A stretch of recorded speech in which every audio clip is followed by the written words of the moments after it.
بسم اللہ الرحمن الرحیم۔ نہج البلاغہ سے اقتباس، حصہ سوم، حکم و مواعظ، ترجمہ مفتی جعفر حسین۔ حکمت نمبر 105، فرائض کی پابندی۔ اللہ نے چند فرائض تم پر عائد کیے ہیں، انہیں ضائع نہ کرو، اور تمہارے حدود کار مقرر کر دیے ہیں، ان سے تجاوز نہ کرو۔ اس نے چند چیزوں سے تمہیں منع کیا ہے، اس کی خلاف ورزی نہ کرو، اور جن چند چیزوں کا اس نے حکم بیان نہیں کیا انہیں بھولے سے نہیں چھوڑ دیا، لہذا خواہ مخواہ انہیں جاننے کی کوشش نہ کرو۔ حکمت نمبر 106، دین سے بے اعتنائی۔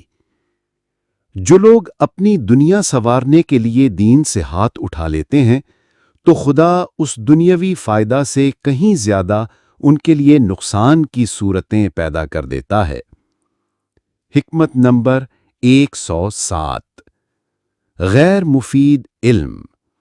بہت سے پڑھے لکھوں کو دین سے بے خبری تباہ کر دیتی ہے، اور جو علم ان کے پاس ہوتا ہے انہیں ذرا بھی فائدہ نہیں پہنچاتا۔ حکمت نمبر 108، دل کی حالت۔ اس انسان سے بھی زیادہ عجیب وہ گوشت کا ایک لوتھڑا ہے جو اس کی ایک رگ کے ساتھ آویزاں کر دیا گیا ہے، اور وہ دل ہے جس میں حکمت و دانائی کے ذخیرے ہیں، اور اس کے برخلاف بھی صفتیں پائی جاتی ہیں۔ اگر اسے امید کی جھلک نظر آتی ہے تو طمع اسے ذلت میں مبتلا کرتی ہے، اور اگر طمع ابھرتی ہے تو اسے حرص تباہ و برباد کر دیتی ہے۔ اگر نا امیدی اس پر چھا جاتی ہے تو حسرت و اندوہ اس کے لیے جان لیوا بن جاتے ہیں، اور اگر غضب اس پر طاری ہوتا ہے تو غم و غصہ شدت اختیار کر لیتا ہے،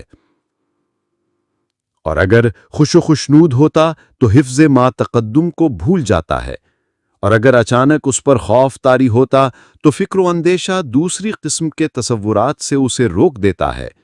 اگر امن و امان کا دور و دورہ ہوتا تو غفلت اس پر قبضہ کر لیتی ہے، اور اگر اس پر کوئی مصیبت پڑتی ہے تو بے تابی و بے قراری اسے رسوا کر دیتی ہے۔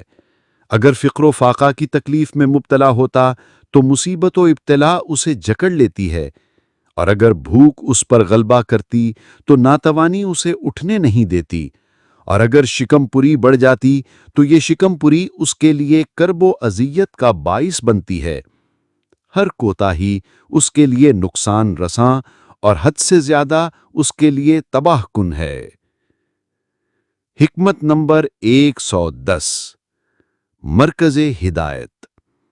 ہم اہل بیت علیہ السلام ہی وہ نقطہ اعتدال ہیں کہ پیچھے رہ جانے والے کو اس سے آ کر ملنا ہے، اور آگے بڑھ جانے والے کو اس کی طرف پلٹ کر آنا ہے۔